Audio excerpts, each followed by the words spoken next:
कैसे हो आप लोग? आज हम लोग क्लास 9 का बहुत ही ज़्यादा इंटरेस्टिंग और इमोशनल स्टोरी पढ़ेंगे, जो कि जो चैप्टर का नाम है how my grandmother taught to read. इस चैप्टर में हमें ये दिखाया गया है कि सीखने की कोई उम्र नहीं होती।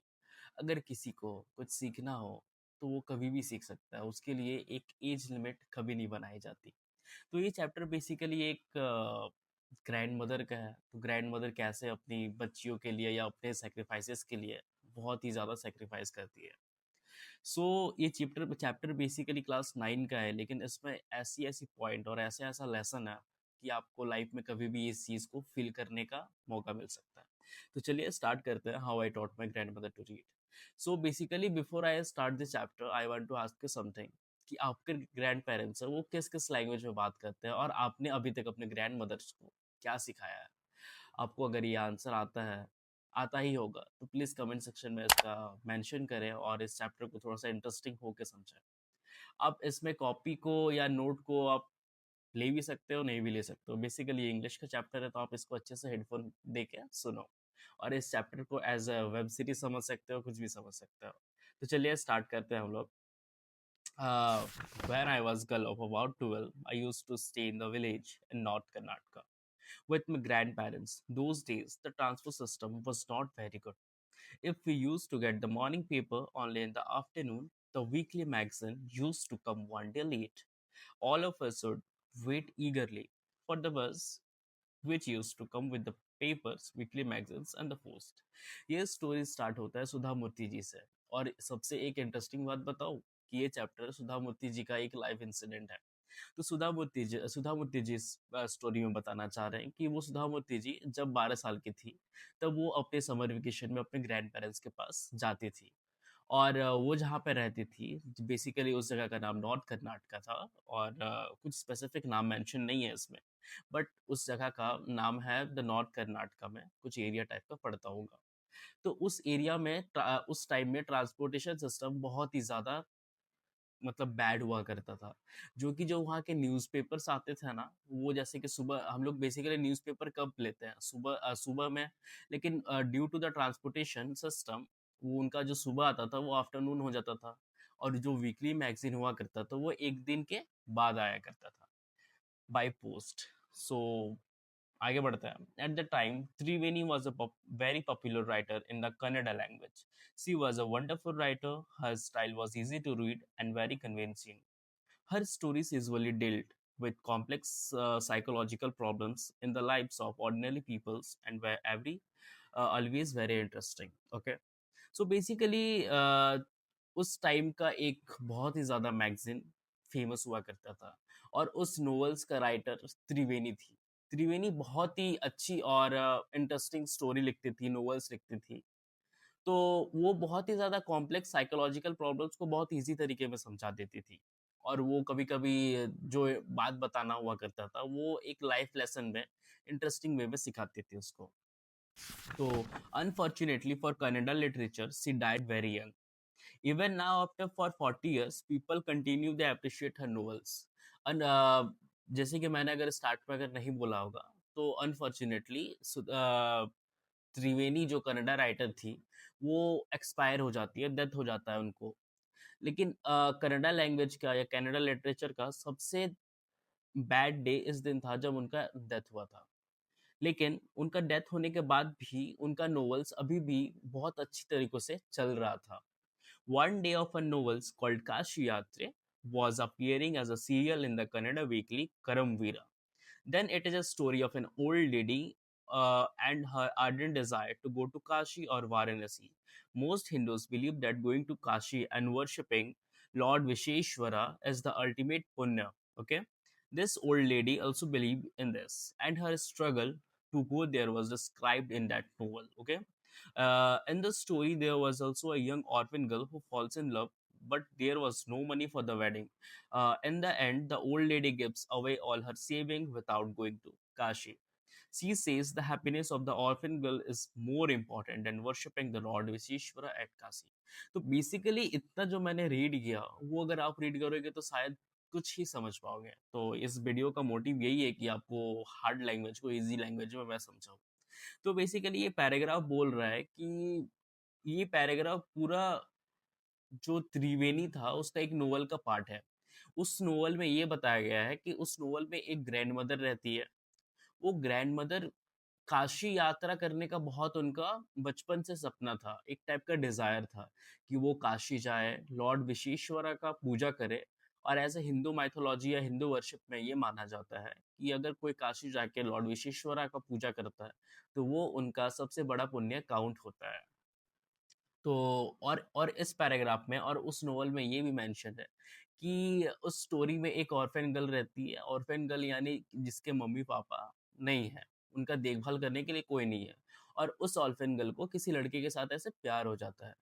तो वो बेसिकली आगे उनको शादी करना होता है, लेकिन शादी करने के लिए कुछ पैसे नहीं हुए करते थे। लेकिन जो ग्रैंड मदर रहती है ना, वो काशी यात्रा के लिए बहुत ज़्यादा पैसा जमा करके रखती है। लेकिन जब उनको पता चलता है ये चीज़ कि कुछ ऑर्फन गर्ल है जिसको शादी करना है, लेकिन वो शादी नहीं कर पा रही है ड्यू टू सम सर्कमस्टांसेस, तो वो क्या करती है, अपना काशी यात्रा का रखा हुआ पैसा, जो पॉकेट मनी था, जो एक्सपेंसेस थे, वो पैसे उन उस ऑर्फन गर्ल को दे देती है कि वो ऑर्फन गर्ल बहुत ज़्यादा खुश हो जाए और अपना सपना पूरा करे। और उनके लिए यही सबसे बड़ा पुण्य था, instead of going to Kashi and worship the lord Vishweshwara. So my grandmother Krishtaka. अब हम लोग नोवेल से हटके रियल लाइफ में आते हैं, जो सुधा मूर्ति जी बोल रहे हैं यहाँ पे।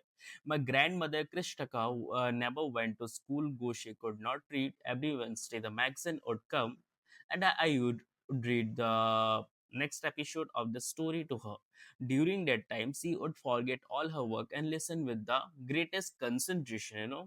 Later, she could repeat the entire text by heart. My grandmother, too, never went to Kashi, and she identified herself with the novel's protagonist. So, more than anybody else, she was one of the most interested in knowing what's happened next in the story and used to insist that I read the serial out of her. Basically this chapter is start from, पहले तो हम लोग इस chapter के बारे में ये सीखे कि एक त्रिवेणी करके थी, राइटर थी कन्नड़ा लैंग्वेज की। फिर उन्होंने एक बुक लिखा, नोवेल लिखा, तो उस नोवेल में एक ग्रैंड मदर का स्टोरी जो काशी यात्रा जाना चाहती थी और कुछ पैसे अपने में सेव मतलब सेव करती थी। लेकिन जब उनको पता चला कि एक ऑर्फन गर्ल है जो कि उनको शादी करना होता है, तो वो अपना स्पेंडिंग सारा उस लड़की को दे देती है। तो चलिए हम लोग अब बेसिकली यहाँ से चैप्टर स्टार्ट होता है। या सो एक बार क्या होता है कि जो कृष्ण राइटर थी सुधा मूर्ति जी, उनके ग्रैंडमदर का नाम था कृष्टका, जो कि एक ओल्ड लेडी थी। ऑब्वियस बात है कि अगर ग्रैंड मदर है तो ओल्ड लेडी ही होगी। तो जो कृष्टका थी, उनकी ग्रैंड मदर सुधा मूर्ति जी की, तो वो बचपन में कभी स्कूल नहीं जा पाती थी। क्यों? क्योंकि उस टाइम के जो कल्चर था बहुत पुराने ज़माने का, तो वहाँ पे उतना एजुकेशन सिस्टम को उतना इम्पोर्टेंस नहीं दिया करता है। लेकिन अभी के टाइम में education is most important. For this type of videos, you can check my channel, or I tag this link in the comments below or in the description. So check it out. So okay, let's begin this chapter जो मैंने अधूरा छोड़ा था कि कृष्ण का बहुत एक old lady थी जिसको रीड करना नहीं आता था। सॉरी, जिसको रीड करना नहीं आता था। इसलिए रीड करना नहीं आता था कि जब वो छोटी थी तब उनके मम्मी अनफॉर्चुनेटली एक्सपायर हो जाता है, उनका डेथ हो जाता है। तो उसके बाद उसके पापा जो रहते हैं वो काम में, वर्क में बहुत ही ज़्यादा बिजी हुआ करते थे। और बिजी हुआ करते थे इसी रीज़न से उनको ध्यान नहीं देते थे। और उनका बहुत ही ज़्यादा छोटे एज में उनका शादी हो गया था। शादी होने के बाद उनका काम बढ़ गया, बच्चे हो गए हैं, ग्रैंड डॉटर्स हो गए, तो ये सब की खुशी में उनको कभी पढ़ने का थिंकिंग ही नहीं आया। लेकिन बोलते हैं ना कभी कोई चीज़ अगर लाइफ में छूट जाता है, तो वो कभी ना कभी लाइफ के किसी फेज़ में आ ही जाता है। तो वही जो नोवेल था त्रिवेणी का, तो उस टाइम में काशी यात्रा करके नोवेल चलता था त्रिवेणी का, जो कि एक सीरियल पार्ट में चलता था। Serial part in the sense कि ये वेब सीरीज कैसे होता है कि 1, 2, 3 फिर 4, 5, 6 एक टाइप का मतलब सीन हुआ करता था कि एपिसोड 1, एपिसोड 3, तो हर एक वीक में एक एपिसोड का बुक आया करता था। और उस नोवेल का नाम था काशी यात्रा, और जो हर वीक में जो मैगजीन आता था उसका नाम था करमवीरा। ओके। तो उस करमवीरा में फर्स्ट पार्ट में ये दिखाया गया है कि वो ग्रैंड मदर कैसे आती है, वो काशी यात्रा जाने के लिए वो कैसे मतलब स्पेंडिंग में पैसे रखती है, फिर उस ऑर्फन गर्ल को दे देती है। তো বেসিক্যালি কাট করে দিই কি কো।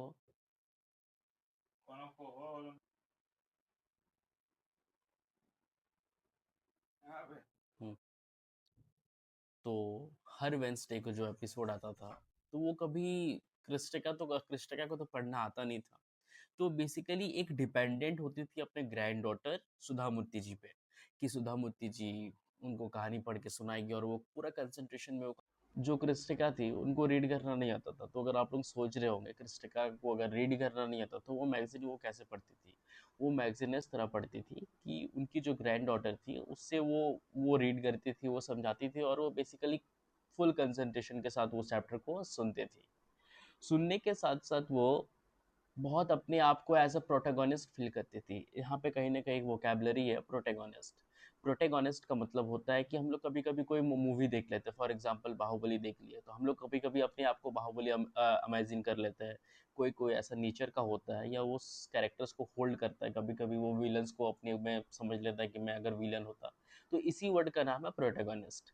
तो उस काशी यात्रा में एक ग्रैंड मदर थी। वो ग्रैंड मदर कृष्णिका को मतलब कृष्णिका अपने आप को ग्रैंड मदर समझने लगी थी, मतलब एज लाइक ए प्रोटेगोनिस्ट। तो धीरे धीरे वो इस चैप्टर को सुधामूर्ति जी से सुनती गई। कभी कभी वो अपने जैसे होता है ना कि हम लोग कुछ करके आते तो हम लोग ऐसे ग्रुप में बैठ के सबको समझाते थे या डिबेट करते कि हाँ तुमको नहीं पता ये चीज़, मुझे पता है ये चीज़, तो उनके साथ में डिबेट हुआ करता था। लेकिन एक बार क्या होता है कि सुधा मूर्ति जी कोई शादी में कजन के साथ कहीं चली जाती है, गांव में शादी। और उस टाइम का जो शादी हुआ करता था ना वो बहुत ही ज्यादा लाइक 100 साल में एक बार हो गया वैसे टाइप का फीलिंग हुआ करता था। तो उस टाइप में बहुत सारे ऐसे वो सुधा मूर्ति जी गई, एंजॉय एंजॉय करने लगी, और उसी टाइम काशी यात्रा का एक मैगजीन आ गया करमवीरा। दूसरा पार्ट या तीसरा पार्ट, आई डिडंट रिमेम्बर, दूसरा पार्ट आ जाता है शायद। तो जब वो आ जाता है तब वो ग्रैंड मदर क्या करती है कि वो अब सोचने लगती है कि अब सुधा मूर्ति जी तो नहीं है, अब मुझे कौन पढ़ के सुनाएगा। तो वो एक बार अपने में बुक खोल के बैठ जाती है कि चलो मैं अगर पढ़ने सीख गई तो अगर मैं पढ़ लिया तो बहुत अच्छी बात होगी। तो लेकिन जब वो पढ़ने को मतलब पढ़ने जा रही थी तो वो पढ़ नहीं पा रही थी, तो उनको ऐसा लग रहा था कि यहाँ पे कोई बहुत ज्यादा ब्लरी पिक्चर है या डस्ट बैठ गया, तो वो बहुत उसको साफ करने चाह रहे थे, ऐसे करके साफ साफ कर रही थी। फिर भी वो उसको साफ नहीं कर पा रही थी, तो वो सोची, वो डिसाइड की कि मैं बुक लेके जाऊंगी मंदिर के पास, मंदिर के टेम्पल कोर्टयार्ड में कोई ना कोई मुझे समझा देगा। लेकिन वहां पे जाने के बाद वो इतना ज्यादा एम्बेरस हो जाती है कि मैं ये सब कैसे करूँ नहीं करूँ, हो जाता है थोड़ा सा ऑकवर्ड फीलिंग आ जाता है। तो वो घर आने के बाद बहुत ज़्यादा रोने लगती है, उनकी आंख में बहुत ज़्यादा आंसू आता है। तो जब सुधा मूर्ति जी घर वापस आती है तब वो जब उनको देखती है इस कंडीशन में, तो वो उनको लगता है कि हाँ शायद उन्होंने पढ़ा होगा या किसी ने पढ़ाया होगा, तो उनको बहुत ही ज़्यादा इमोशनल लगा होगा। तो वो ऐसे ऐसा होता है। तो जो सुधा मूर्ति जी है उनको पूछती है कि आवा होता है ना, आवा उस टाइम उलों के लोग में ऐसे बोलते हैं, आवा is everything all right, are you okay? I used to call her Ava, which means mother in the Kannada spoken in the North Karnataka. She nodded but did not reply. I did not understand and forget about it. In the night after dinner, we were sleeping in the open terrace of our house. It was a summer night and there was a full moon. Ava came and sat next to me. Her affectionate hands touched my forehead. I realized she wanted to speak. I asked her what is the matter. सो सुधा मूर्ति जी अपने आवा को पूछती है कि आवा is everything all right, सब ठीक है, क्या दिक्कत है।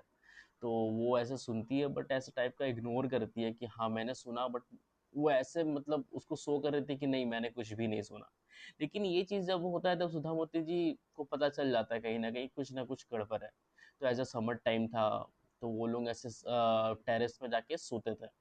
तो सोते थे तो उनको ऐसा फील होता था, मतलब फील नहीं होता था कि ऐसा टेरेस में जाके सोए। तब जो ग्रैंड मदर का हार्ट था ना वो जाके फोरहेड में उनका लगा। तब सुधा मूर्ति जी कुछ रियलाइज किए कि आवा को कुछ बोलना है या कुछ बात करना है। तो वो बोली कि व्हाट्स द मैटर। तब वो बोली, ये अब यहाँ से स्टार्ट होता है कि ग्रैंड मदर सुधा मूर्ति जी को क्या बोल रही है। तो एक भी कंफ्यूजन नहीं रखना है guys. When I was a young girl, I lost my mother. There was nobody to look after and guide me. My father was a busy man and got married. Again, in those days, people never considered education essential for girls. So I never went to school. I got married very young and had children. I became very busy. Later, I had grandchildren and always felt so much happiness in cooking and feeding all of you. At times, I used to regret not going to school, so I made sure that my children and grandchildren study well. So basically ये videos थोड़ा बड़ा बनने वाला है guys, तो please थोड़ा सा support दिखा देना। मैं बहुत ज़्यादा मेहनत करके एक्सप्लेन करना चाह रहा हूँ, इसलिए वीडियो बहुत लंबा चला जा रहा है। थोड़ा लंबा है, बट आपको मैं 110% श्योरिटी देता हूँ कि इसके बाद आपको कोई प्रॉब्लम नहीं होगा इसमें, है ना। तो जैसे मैं वीडियो के स्टार्टिंग में आपको बता दिया था कि जो ग्रैंड मदर थी कृष्टका, वो बहुत ही ज़्यादा यंग थी। तब उन्होंने अपने मदर को लॉस्ट कर दिया, मतलब खो दिया फॉर सम रीजन। तो उसके जो पापा थे, वो ने उसने मतलब उन्होंने वो बहुत ज़्यादा बिजी थे। बिकॉज ऑफ बिजी मैन वो अच्छे से ध्यान नहीं दे पाते थे कृष्टका के साथ।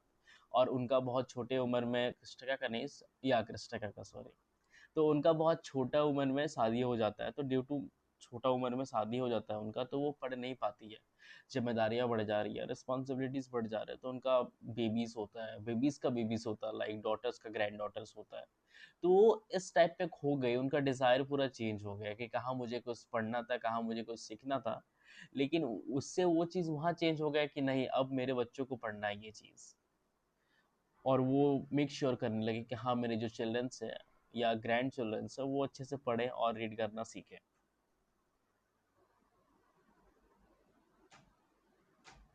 I could not understand why my 62 years old grandmother was telling me a 12 years old the story of her life in the middle of the night, but I knew loved her immensely, and there had to be reason so why she was talking to me. I looked at her face. It was unhappy, and her eyes were filled with tears. She was a good-looking lady who was usually always smiling. Even today, I cannot forget the worried expression on her face. I leaned forward and held her hands. अब यहाँ से ये para start हो रहा है। सुधा मूर्ति जी बोल रही है कृष्णका को कि उनको पता नहीं चल रहा है कि मेरी 62 ईयर्स वाली ओल्ड जो ग्रैंड मदर है वो क्यों ऐसे बात कर रही है, क्यों अपना मतलब मिडिल इन द नाइट वो ऐसा ऐसा स्टोरी सुना रही है। और बहुत ही ज्यादा एक्सट्रीमली, इमिनेंसली मतलब ही होता है एक्सट्रीमली, ठीक है। ये बहुत ही ज़्यादा अनहैप्पी था। Her eyes were filled with tears. Even today I can not forget, मतलब जब वो ये इस बुक को लिख रही है, तब जब उनको वो पास्ट का चीज़ याद आ रहा है तो उनको अभी भी बहुत ही ज़्यादा बुरा लग रहा है। सुधामूर्ति जी बोलती है, आवा don't cry, what's the matter, can I help you anyway. अब बोलती है आवा, मत रो, क्या प्रॉब्लम है मुझे बताओ, मैं बताऊंगी तुम्हें क्या करना है। Yes I need your help, ये बोल रही है कृष्णिका सुधामूर्ति जी को। Yes, I need your help. You know, when you were away, Karamvira came as usual. I opened the magazine. I saw the picture that accompanies the story of Kashi Yatre, and I could not understand anything that was written.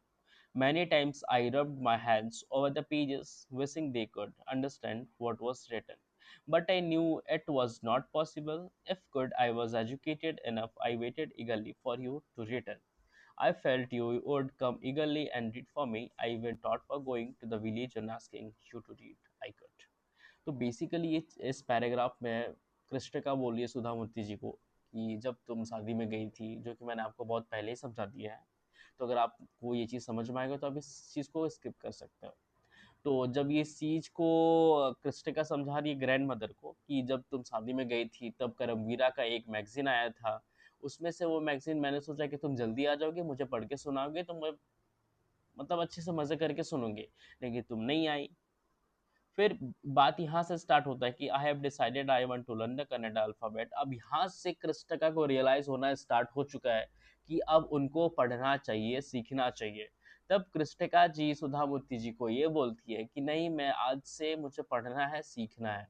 वो life में सबके साथ dependent थी, लेकिन उनको अब life में independent बनना है। और लाइफ का सबका, चाहे वो सुधा मूर्ति जी हो, कृष्णिका हो, या आप हो, या मैं हूँ, लाइफ में डिपेंडेंट होना नहीं चाहिए। लाइफ में जितना इंडिपेंडेंट हो उतना अच्छा है।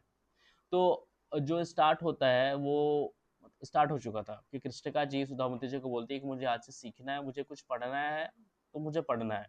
और ये चीज़ था सॉरी, और ये चीज़ था कि जब 62 मतलब सुधामूर्ति जी शौक हो जाती है कि उनको इस उम्र में क्यों पढ़ना है, जब उनके बाल वाइट हो चुके हैं, उनका स्किन में रिंकल आ चुका है, सब कुछ हो चुका है, तो ये सब चीज़ क्यों उनको सीखना है।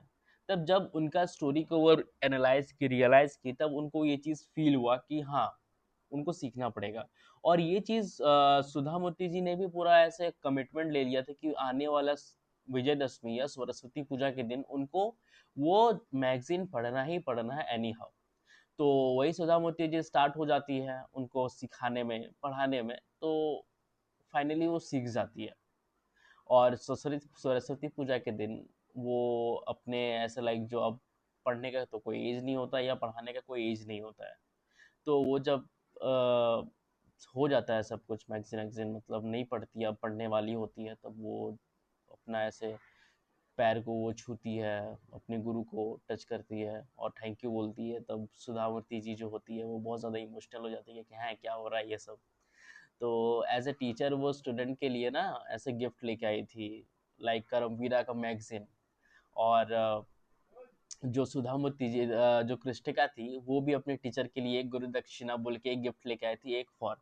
तो जब ये चीज़ वो सुनी ना तो वो बहुत ज़्यादा खुश हो गए कि हाँ मेरे लिए कोई गिफ्ट लेके आया है। आप लोग भी कभी कभी खुश हो जाते हो ना, ऐसे कोई कभी कोई गिफ्ट लेके आते हैं आपके लिए तो बहुत ज़्यादा ऐसे चाइल्डिश लैंग्वेज में वो समझाई, और वो जब बोली कि क्यों आप मेरा पैर छू रहे हो, ये चीज़ तो गलत है। तो कहीं न कहीं कृष्णिका जी को लगता है कि, और वो उनको बोलती भी है कि आप मेरे गुरु हो, चाहे आप मेरे एज में बड़े हो, लेकिन फिर भी मैं रिस्पेक्ट करना चाहता हूँ। तो यहाँ ये चैप्टर का एंड हो जाता है और वो करमवीरा पढ़ के सुनाती है और सुधा मूर्ति जी वो पढ़ के सुनती है। तो बेसिकली इस चैप्टर्स का हम लोग को मोरल यही मिलता है कि सीखने का कोई एज नहीं होता है और सिखाने का भी कोई एज नहीं होता है, और हम लोग को जो सिखाते हैं एज अ टीचर, टीचर कोई भी हो सकता है, बेसिकली जो ट्यूशन पढ़ते हैं या स्कूल पढ़ते हैं वो बस टीचर नहीं होता है। लाइफ में हर एक फेज में कोई ना कोई टीचर बन ही जाता है। तो इस चीज़ को रिस्पेक्ट करना चाहिए। मोरल ऑफ द स्टोरी यही था कि सीखने का कोई एज नहीं होता है। So that's all, thank you for अगर आपको ये चैप्टर को समझ में आया तो please like share and subscribe and thank you, have a good time.